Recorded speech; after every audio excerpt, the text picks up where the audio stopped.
Hey guys, welcome back. It's Free Tip Friday. Not a very glorious tip this Friday because, well, not every project in life is glorious. And I'm replacing my drain tile, or at least a section of it here, where I'm going to be installing my patio. So I excavated all this last fall and realized that my existing drain tile, it's a little high. They installed these concrete tiles here on top of the footing ledge, which is this little jut out right here where the foundation wall sits on, right? The foot. Really, proper installation of drain tile is supposed to be down below the footing, right next to it, kind of where this pipe is right here, right now. So, the section that I'm replacing here, I've decided I came up with this little contraption right here where I just put a piece of pipe in and cut some relief cuts in it so that I could squeeze down the diameter a little bit. And that way I can wedge it inside the concrete tile so that I know I've got a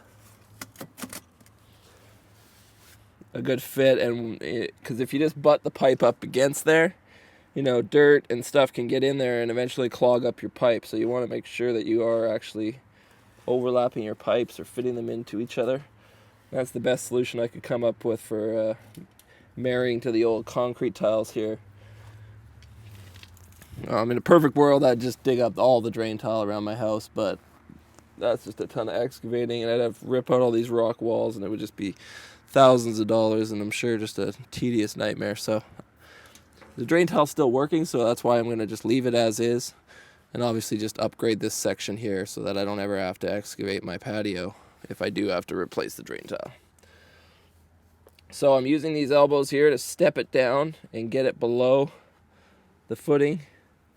That way it's at the proper angle, and then the water that comes up from grade will immediately go into this pipe before it even reaches the top of the footing. Because typically the concrete slab on the inside of the house is poured just kind of on top of the footing. So the inside floor of my house is probably somewhere right here. So you don't want the water really getting anywhere near that. You want the water, if the water table is going to rise, you want it to go right into your pipe immediately and drain away before it even approaches the bottom of your slab, right? Just so that there's no moisture issues with your slab. So that's your tip for this week. Be sure to install your drain pipes properly.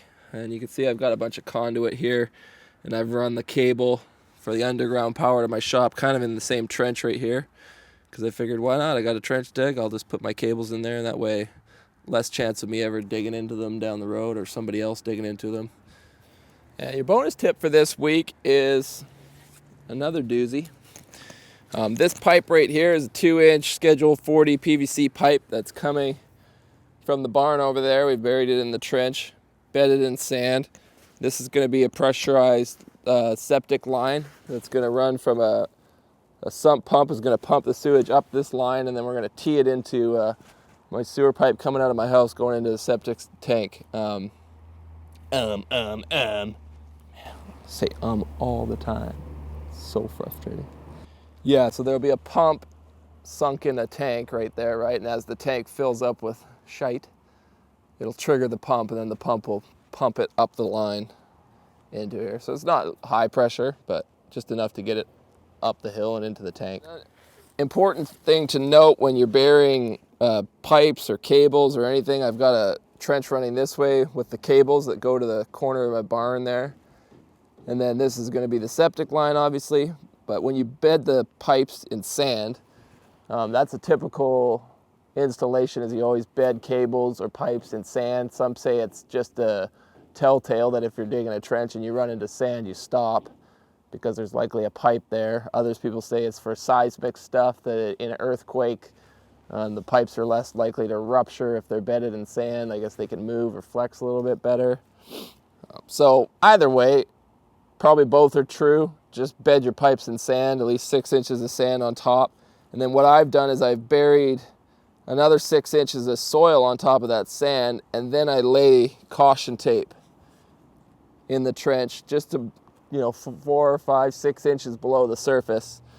Some people lay the tape like right on top of the sand, but in this day and age when everybody's using a trencher, these big auger trencher machines, if you just lay the caution tape on top of the sand, by the time the trencher digs that up and pulls it to the surface and you see there's caution tape, you're already going to be through your pipe with those big chain-driven machines. So I've tried to lay my caution tape a little bit closer to the surface so that as you're digging down, you'll see the tape and you'll still have about 12 inches before you hit the pipe.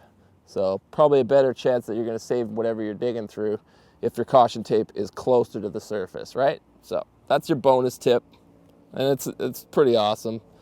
I'm pretty sure I didn't invent that or come up with the idea, but I thought of it. Probably wasn't the first. Definitely wasn't the first. But I like to think that I was, because I'm special. Anyways, you're special too. Till next week, Samurai out.